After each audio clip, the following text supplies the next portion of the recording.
quickest pieces of impromptu magic.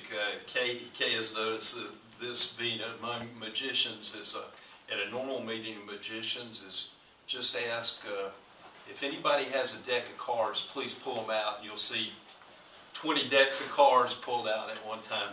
But what I'd like to do tonight is something based on ghost. And as some of you know, in another life, I've written some books of ghost stories. The first came out, Haunted Hills of Ivy. That's Ghosts of Southern Colleges and Universities. And then I did a 3-volume set. It's called North Carolina's Haunted 100.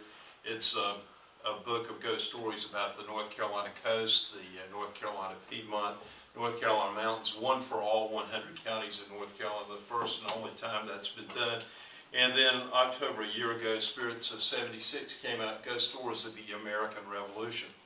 So oftentimes I'm speaking at libraries and other places. The publisher sends me, and when kids or other people find out that I'm a magician, they want not only to hear ghost stories, but a magic trick. So I thought of putting together something that involved ghosts, and I guess this is an effect that the Blackstones, father and son, sort of claim was their own, but was probably in effect really or something that was done before them.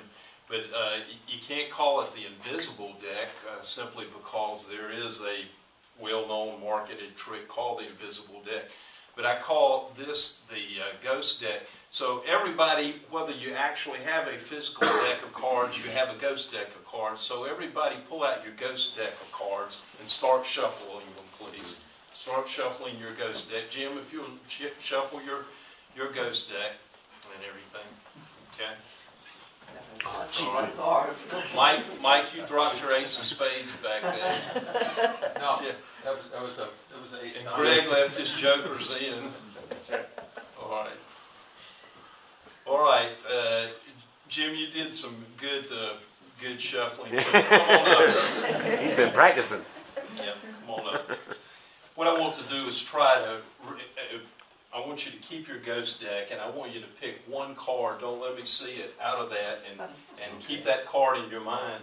And if you will, while my back is turned, if you'll just note what card that is, so everybody can.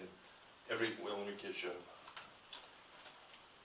something rather than a fountain pen.